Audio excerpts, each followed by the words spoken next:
নোয়াখালীতে খাল ও নালা ভরাট হয়ে যাওয়ায় ধীর গতিতে নামছে বন্যার পানি। এতে দুর্ভোগে পড়েছে পানিবন্দী ২০ লাখ মানুষ। অভিযোগ রয়েছে প্রশাসনকে ম্যানেজ করে এসব খাল ভরাট করে অবৈধ স্থাপনা তৈরি করেছেন প্রভাবশালীরা। তাই স্মরণকালের ভয়াবহ বন্যার পর তৈরি হয়েছে দীর্ঘস্থায়ী জলাবদ্ধতা। এদিকে ৩২৪ কোটি টাকা খরচ করে ২৩টি খালের ১৬০ কিলোমিটার খনন, জলাবদ্ধতা নিরসন ও পানি নিষ্কাশন ব্যবস্থা পুনঃখননে ব্যাপক অনিয়মের অভিযোগ তুলছে স্থানীয়রা। তাই স্থায়ী সমাধান চান নোয়াখালীবাসী। নোয়াখালী থেকে আবু রায়হান সরকারের তথ্যচিত্রে বিস্তারিত।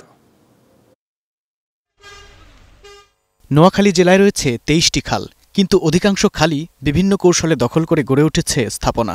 স্থানীয় প্রভাবশালী ও প্রশাসনকে ম্যানেজ করে দখল করা হয় এসব খাল। মাঝে মধ্যে লোক দেখানো উচ্ছেদ অভিযান চালানো হলেও এসব খালের অস্তিত্ব খুঁজে পাওয়া কঠিন। তাই ভয়াবহ বন্যার পানি নেমে গেলেও জলাবদ্ধতা তৈরি হয়েছে। এতে চরম দুর্ভোগ পোহাতে হচ্ছে ২০ লাখ পানিবন্দী মানুষকে। বন্যায় একদিকে খাদ্য সংকট, অন্যদিকে জলাবদ্ধতায় মানবিক বিপর্যয় দেখা দিয়েছে নোয়াখালীতে।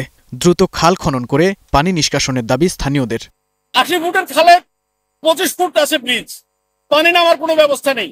ময়লা ফেলে ফেলে খালগুলো সব ভরাট হয়ে গেছে। ২০০ কোটি টাকা খালের জন্য বাজেট হয়েছে, খননের জন্য, কিন্তু এই খালের ২০০ কোটি টাকা ফোদে গেছে, খালগুলো খাল খনন হয় না। সরকার যদি আমাদের এখানে নোয়াখালীতে যদি আমাদের খালটা যদি ঠিক করে আমাদের একটু সহযোগিতা করে, মানুষ অন্তত কিছু টাকার একটু সেফ আছে।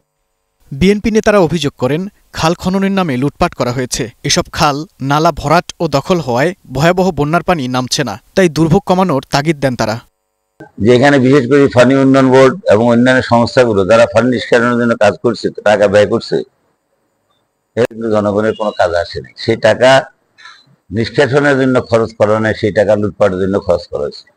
যে লুটপাট করার জন্য একটা প্রজেক্ট দরকার, সেই জন্য একটা প্রজেক্ট তৈরি করা হয়েছে। একদিকে ভয়াবহ বন্যা, অন্যদিকে খাল ভরাট করে অবৈধ স্থাপনা গড়ে ওঠায় এই কৃত্রিম জলাবদ্ধতা নিরসনে স্থায়ী সমাধান চান নোয়াখালীবাসী। Global television news desk.